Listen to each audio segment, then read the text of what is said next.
Hi everyone, this is Alok Raja and welcome you all in my channel. तो आज की video में हम देखेंगे कि हम लिंक लिस्ट में किसी भी नोड से पहले किसी दूसरे नोड को कैसे इंसर्ट कर सकते हैं। जैसे यहाँ पर देखिए 36 से 67 है और 67 से पहले हम ये जो न्यू नोड है इसको इंसर्ट करना चाहते हैं। तो कैसे इंसर्ट कर सकते हैं इसको, यहाँ पर भी आप इंसर्ट कर सकते थे पर हम यहाँ पर इंसर्ट नहीं करेंगे बल्कि यहाँ पर इंसर्ट करके देखेंगे।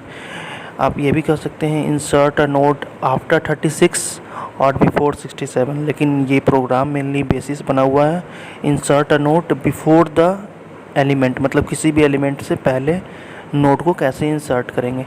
देखिए, नोड को इंसर्ट करने के लिए सबसे पहले आपको जाना होगा, मतलब ये लिंक लिस्ट है उसमें आपको दो पॉइंटर लेना होगा। दो पॉइंटर होगा, पहला एक लोकेशन पॉइंटर, एक PLOC मतलब प्री लोकेशन पॉइंटर। मतलब आपको किसी नोड से पहले किसी दूसरे नोड को इंसर्ट करना है, इसलिए पहले एक लोकेशन और दूसरा प्री लोकेशन। मतलब जिन दोनों, पहले दो नोड को सिलेक्ट कर लेंगे और उन दोनों के बीच में हमको किसी तीसरे नोड को इंसर्ट करना है। इसका मतलब जो ये फर्स्ट नोड हुआ, ये सेकेंड नोड हुआ, ठीक। तो सेकेंड नोड से पहले ये वाले नोड को यहाँ पर, ये वाले नोड को यहाँ पर हमें इंसर्ट कर देना है। ये वाले नोड को हमको यहाँ पर इंसर्ट करना है। देखिए, इसे यहाँ पर इसको इंसर्ट करना है। तो इंसर्ट कैसे करेंगे उस चीज़ के बारे में आज देखेंगे। देखिए, सबसे पहले इंसर्ट करने के लिए क्या करना होगा आपको, पहले PLOC को, मतलब ये जो वेरिएबल है पॉइंटर, इसको यहाँ पे पहुँचना होगा। ये कैसे पहुँचेगा इसके बारे में हम बाद में बात करेंगे और ये प्रोग्राम में कोड में बताएंगे आपको। और ये कैसे पहुँचेगा ये भी आपको बाद में बताएंगे। यहाँ पर देखिए सोर्स कोड को हम कंपाइल किए हैं। ये देखिए PLOC मेरा पहला इंटर क्या है, डाटा 1 है, फिर 2 है, फिर 3, 4, 5, 6। उसके बाद insert the value before which you want to insert, मतलब वो वैल्यू डालिए जिससे पहले आप डाटा को इंसर्ट करना चाहते हैं। तो हम 4 डालें, तो 4 से पहले आ गया 333। तो यहाँ पर देखिए PLOC का वैल्यू कितना है, PLOC का वैल्यू कितना है, PLOC का वैल्यू है 3 और LOC का वैल्यू क्या है, 4 है। वो W कुछ गलती से टाइप हो गया था। ये देखिए PLOC का वैल्यू कितना है 3 और LOC का 4। इसका मतलब ये यहाँ पॉइंट करेगा और ये यहाँ पॉइंट करेगा। और ये वाले नोड यहाँ पे कैसे जाएंगे तो उसको कोड में देखिए।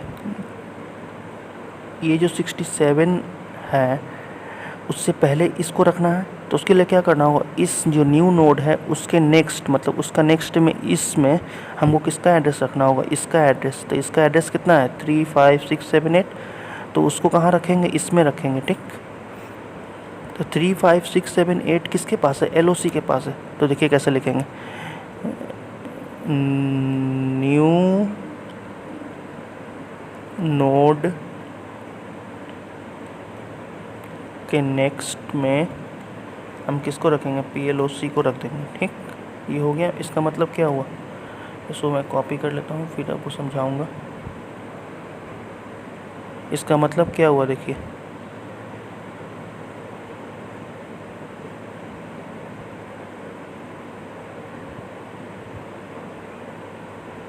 इसका मतलब ये हुआ कि ये इससे लिंक हो गया।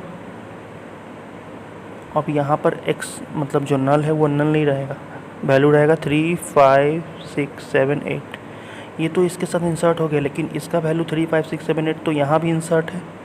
तो ये तो प्रॉब्लम हो जाएगी। इसलिए ये जो लिंक है इस लिंक को तोड़ना होगा, बल्कि इस लिंक को इसके साथ जोड़ना होगा, ठीक ना। तो उसके लिए क्या करेंगे, तो PLOC में क्या है, इस नोड का एड्रेस है 3, 4, 5, 6, 7। उसको कहाँ रख देंगे, इसमें रख देंगे।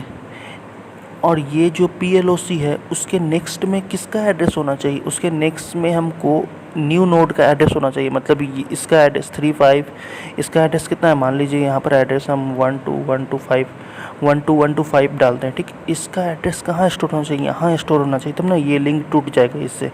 उसके लिए क्या करेंगे, उसके लिए करेंगे यहाँ पे देखिए PLOC के नेक्स्ट में क्या होगा, सॉरी यहाँ पे LOC होगा। PLOC के नेक्स्ट में हमारा क्या होगा, मतलब इसके नेक्स्ट में हम क्या डालेंगे, न्यू नोड। देखिए न्यू अंडरस्कोर नोड। तो ये क्या होगा, ये लिंक जो है ये लिंक अब टूट जाएगा और ये इसको पॉइंट करने लगेगा। ये देखिए अब नोड बन गया, ये हेड, ये first node, second node, third node, fourth node और ये फिफ्थ नोड, ये बन गया। ये दोनों इस तरह पॉइंट करते रहेंगे, बाद में इसको रिलीज भी कर सकते हैं आप। इस तरह आपका बन जाएगा प्रोग्राम। अब देखिए कोड में स्टार्टिंग से देखते हैं। सबसे पहले तो अब इंसर्ट एक फंक्शन का नेम लिखेंगे।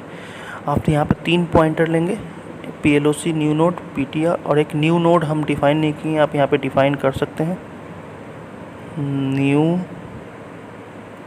नोड। हम न्यू नोड का काम PTR से ही कर रहे थे, पर आपको समझाने के लिए हम अलग से न्यू नोड को डिफ़ाइन किए हैं। सबसे पहले हम क्या करेंगे, LOC हेड को LOC में डाल देंगे। इसको नहीं भी डाल सकते यहाँ पर, इसका कोई ज़रूरत भी नहीं है।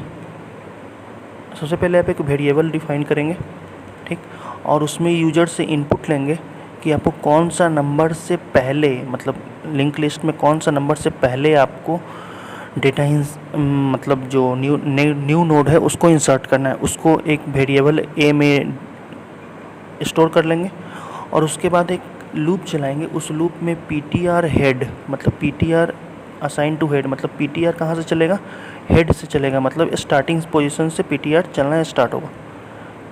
ओह, मैंने यहाँ गलत डाल दिया, यहाँ पे होगा, मतलब PTR स्टार्टिंग से चलना शुरू होगा।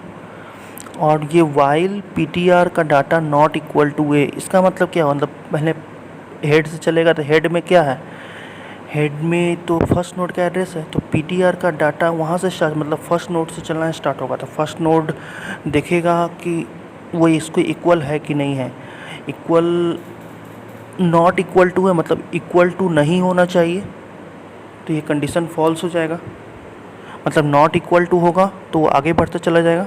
मतलब जैसे देखिए यहाँ पर डेटा नहीं मिला तो फिर यहाँ जाएगा, यहाँ पे डेटा नहीं मिला तो फिर आगे जाएगा, यहाँ पे डेटा मिल गया, हाँ 67 मिल गया मेरा, तो यहाँ पे रुक जाएगा। यहाँ पे रुकेगा, उससे पहले ही PLOC यहीं पे रुक जाएगा। कैसे, तो वो देखिए, मतलब जैसे ही ये PTR का डाटा नॉट इक्वल टू ए होगा, उसी समय जो PLOC का वैल्यू जो इंक्रीज हो रहा है, उस इंक्रीज करने से पहले ही हम PTR का वैल्यू को एक अलग वेरिएबल प्री लोकेशन में स्टोर कर लेंगे। जैसे देखिए ये पहले 24 के पास गया, ए के साथ नहीं मिला, ठीक, वो आगे बढ़ गया, मतलब इसमें PLOC में स्टोर हुआ, लेकिन उसका में कोई ज़रूरत नहीं है। फिर से ये PTR equal to PTR next, मतलब आगे बढ़ा। फिर 24 के बाद कितना था देख लेते हैं, 24 36 था, 67 था। उसके बाद क्या 36 इसमें आएगा, मतलब ये जो इस हेड के बाद ये आगे बढ़ेगा, तो इसमें कितना आएगा, PTR का 36 नॉट इक्वल टू 67 हो गया, ये फॉल्स हो जाएगा। फिर ये इसमें आएगा 36 और फिर ये आगे बढ़ जाएगा। फिर जब यहाँ पे आएगा 67 नॉट इक्वल टू 67, ये तो कंडीशन फॉल्स हो जाएगी, जाहिर सी बात है। तो ये उसी समय 67 का जो वैल्यू होगा वो PLOC में चल जाएगा और उसके PTR बढ़ता रहेगा, हमको उससे कोई मतलब नहीं है, क्योंकि कंडीशन फॉल्स होगा जैसे ही उसी समय ये जो PTR का वैल्यू होगा वो किस में स्टोर हो जाएगा, कंडीशन फॉल्स होगा। बस ये नेक्स्ट लाइन इतना में कंडीशन फॉल्स होने के बाद आएगा ही नहीं। तो उससे पहले PTR में आपके पास कितना वैल्यू था, 36 वैल्यू था, 36 था इसमें, तो 36 PTR का वैल्यू PLOC में चल गया 36। उसके बाद आपको क्या करना है, LOC में आपको PTR का नेक्स्ट को LOC में डालना है। मतलब देखिए PTR का नेक्स्ट कैसा होगा, मतलब PLOC का जो नेक्स्ट है, PLOC का नेक्स्ट कौन है, ये किसका है, इसका, तो इसका डाटा का वैल्यू कितना है 67, तो 67 LOC में चल गया, मतलब PLOC और LOC मिल गया आपको। उसके बाद आपको क्या देखना है कि LOC not equal to null, मतलब LOC अगर नल होगा तो इस कंडीशन को लिस्ट में वो एलिमेंट मिलेगा ही नहीं। आप PLOC को भी चेक कर सकते हैं उस तरीके से। उसके बाद आप न्यू नोड नाम का जो वेरिएबल डिफाइन किए थे उस नोड को आपको लिखना होगा यहाँ पे। और पहली बात तो ये मेमोरी एलोकेट कर देगा इस तरह। उसके बाद आपको डेटा ले लेना होगा इस तरीके से कि आप कौन सा वैल्यू इंसर्ट करना चाहते हैं 4 के बाद।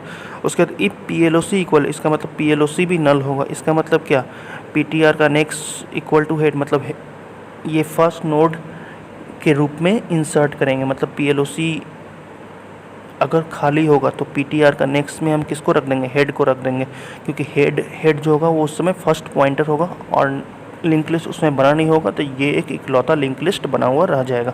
और न्यू नोड को हम हेड में रख देंगे। न्यू नोड जो है हमारा, न्यू नोड, ये जो है न्यू नोड, ये न्यू नोड ही है, PTR नहीं है। न्यू नोड है और उसको हम हेड में रख देंगे ताकि हेड भी यहीं पॉइंट करे और न्यू नोड भी यहीं पॉइंट करे। अगर PLOC नल नहीं हुआ तो क्या करेंगे तो इल्स पार्ट में आएंगे। ठीक, इल्स पार्ट में क्या करेंगे, ये दोनों लाइन के बारे में हम आपको बता चुके हैं, यही दो लाइन वो सारा काम करता है। तो चलिए प्रोग्राम में देखते हैं। ये देखिए हम प्रोग्राम में बनाए थे पर फिर से आपके लिए बना देते हैं। ये देखिए प्रोग्राम में इंसर्ट बिफोर लोकेशन, मतलब जो लोकेशन आपको दिया गया है उससे पहले इंसर्ट करना। पहले एक 2-3 पॉइंटर लेना होगा, एक इस तरीके से। आप इसको यहाँ पर डिफाइन नहीं भी कर सकते हैं, कोई ज़रूरत नहीं है। और फिर PTR में हेड को असाइन कर देंगे। ठीक, और उस तरीके से ये हो जाएगा। और PTR का data not equal to A, ये कंडीशन चेक होते रहेगा। और उसी समय PLOC, जब कंडीशन फॉल्स होने से पहले ही PTR का वैल्यू PLOC में आएगा और हमको वही ज़रूरत भी है। और उसके बाद वाला वैल्यू हम कैसे निकालेंगे, LOC के पास जाएगा तो वो इसका PLOC का नेक्स्ट करके हम LOC का वैल्यू फाइंड कर लेंगे। और देखिए इस तरह प्रिंट करके चेक कर लेते हैं हम प्रोग्राम इम्प्लीमेंट करने से पहले कि PLOC का वैल्यू कहाँ पे रुका और LOC कहाँ पे रुका, और इस तरह चेक कर लेते हैं ताकि ईजी होता है। और मैं इसी तरह अपने जो डाउट होते हैं उससे दूर करता हूँ। उसके बाद LOC not equal to null होगा, तो ये तो हम पहले ही बता चुके हैं। उसके न्यू नोड से आपको मेमोरी मिल जाएगा स्ट्रक्ट नोड साइज का, और फिर डेटा ले लेंगे आप इंसर्ट का इस तरीके से। उसके बाद PLOC का नल, और ये प्रोसेस हम आपको बता चुके हैं। मतलब ये जो लिंक लिस्ट रहेगा ही नहीं, तो ये फर्स्ट नोड की तरह काम करेगा और हेड और न्यू नोड दोनों एक दूसरे को पॉइंट करेगा। इसलिए देखिए PTR यहाँ पे PTR का नेक्स्ट में हेड डाल देंगे और हेड का, क्योंकि ये इसको हो नहीं रहा है, यहाँ पे न्यू नोड होगा। न्यू नोड के नेक्स्ट में हम हेड डाल देंगे और हेड में न्यू नोड डाल देंगे। और इसके बारे में देखिए यहाँ पर भी मैं इसे कमेंट कर देता हूँ और इसे भी कमेंट कर देता हूँ। ये दोनों लाइन के बारे में हम आपको बता चुके हैं, लेकिन इन दोनों लाइन को हम चेक करने के लिए इस तरीके से कमेंट में लिखते हैं ताकि हमें ज़्यादा आसानी से समझ में आए। अब उसे रन करके देखते हैं।